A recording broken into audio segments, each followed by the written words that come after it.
This is the King James Bible, Salem Campbell reference King James Bible version. Um, see, reference. We're gonna read a little bit. Methods of execution in Bible days. The forms of execution and punishment were many and various. They included scourging, stoning, burning, strangling, and crucifixion. Scourging. This was a punishment complete in itself, or else in addition to the death penalty. It is believed that it was the Romans who brought the custom of flogging condemned men into Palestine. In ordinary flogging, the man will sometimes die under the blows. For this reason, the Jewish law set the greatest number of lashes at 40 and commanded that the flogging should stop at the 39th, for fear that it might be the 40th itself that will prove fatal. Stopping at 39 also safeguarded the scourger from accusations of going beyond the number, which could mean a flogging for him. The whips that the Jewish executioner used, which were plain triple or quadruple lashes, were much less cruel than those of the Romans. The Romans had whips which were loaded with lead or knuckle bones of sheep. They took the skin off at every blow. It was no doubt the second kind of scourging that our Lord had to undergo, tied to a low column and given over to the brutality of the cutting, loaded whip. Stoning. Stoning was a capital punishment and nothing else.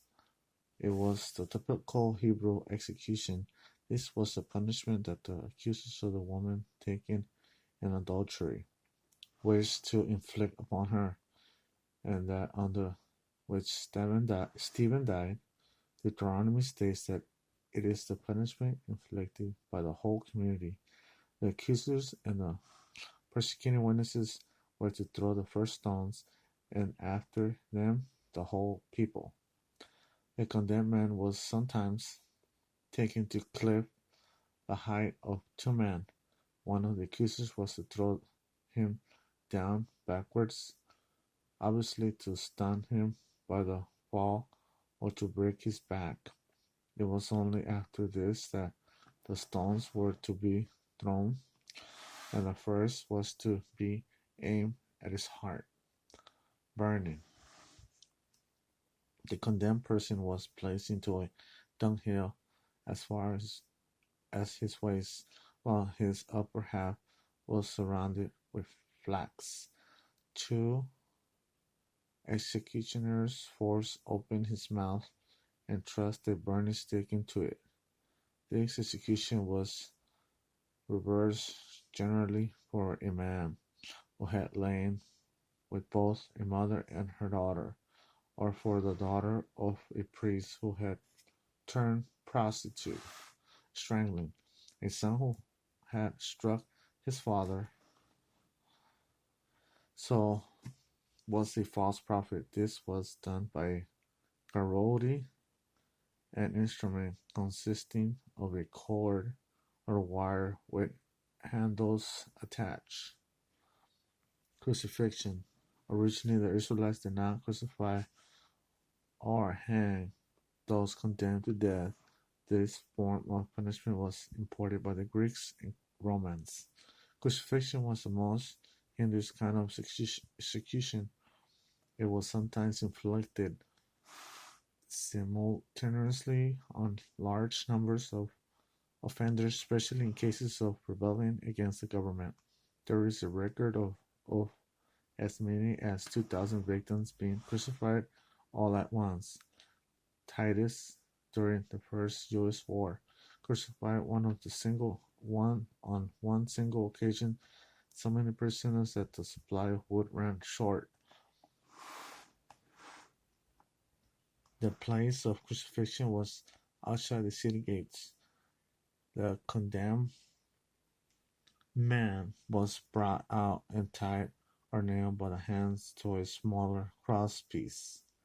This was hauled up by ropes either to the top of the upright or until it reached a slot cut in it. Men were crucified with their backs to the cross, facing the spectators, woman the other way. A sort of horn or rest between the legs was at times used. This prevented the body from sagging so that death should not come too quickly. Usually it did not come for hours and hours. Death will finally occur on the hanging victim by asphyxia, loss of oxygen. The bleeding and exhausted person no longer could lift his hanging chest or diaphragm to get air. The victim was left naked and exposed to the pitiless rays of the eastern sun and the attacks of the insects. There was a commandment in Deuteronomy that forbade the leaving of corpses on the cross by night. So if death were too slow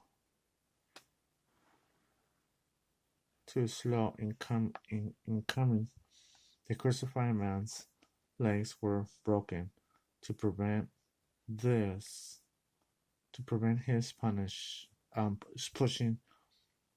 let me see broken to prevent his pushing on his wounded legs to lift his chest for breath.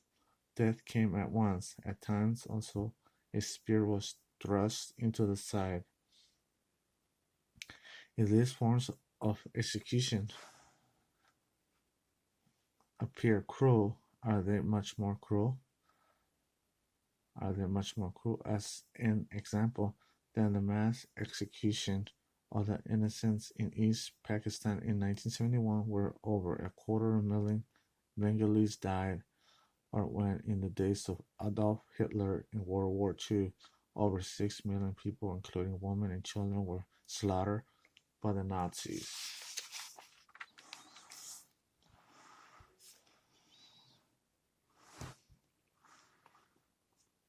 Gustave Doré, French illustrator, graphically portrays the agony of the crucifixion.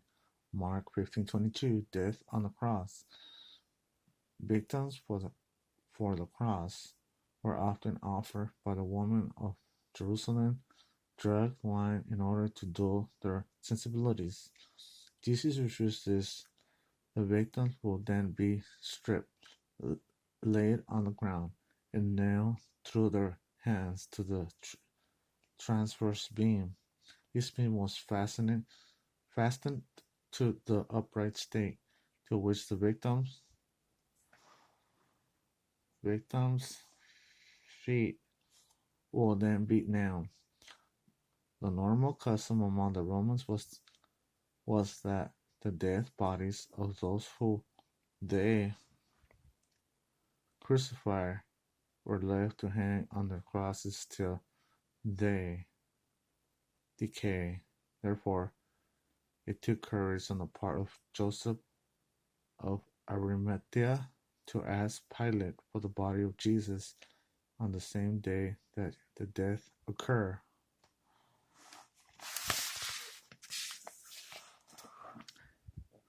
Types of wounds Jesus suffered.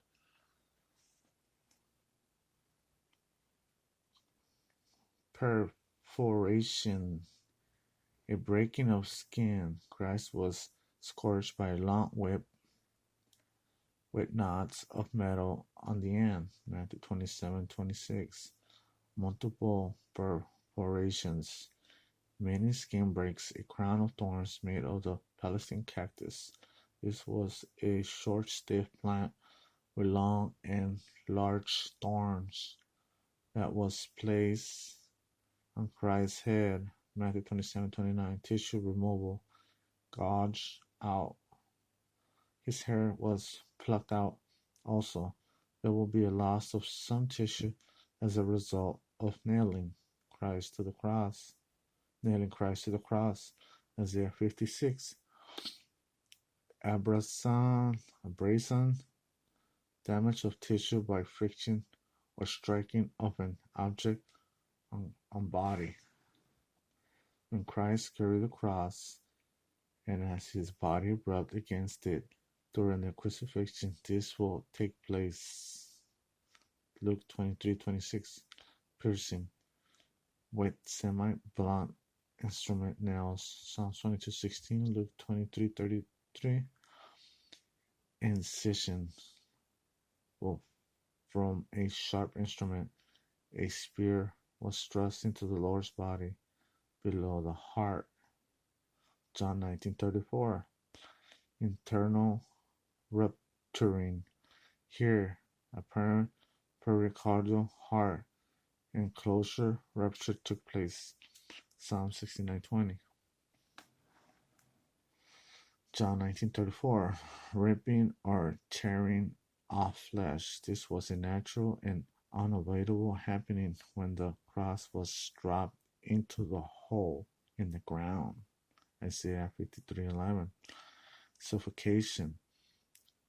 The victims of crucifixion ultimately died on a suffocation to speed up death. The Romans will break the legs of the already near exhausted victim. John 19:32-33. Once he could no longer push his legs against the agonizing spikes in his feet to help him lift his chest in order to breathe. The victim's exhausted serratus muscles could no longer move the rib cage or diaphragm for breath. Death came at once. Christ, however, as the messianic fulfillment of the Passover lamb sacrifice, did not have any of his bones broken. Exodus 12:46, John 1:29, 19:32, 33.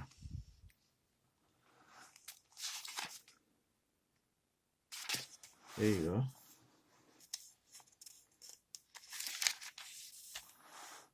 Methods of execution in the Bible days. This is the Salem Campbell Reference Bible, King James Commentaries. Okay. Alright.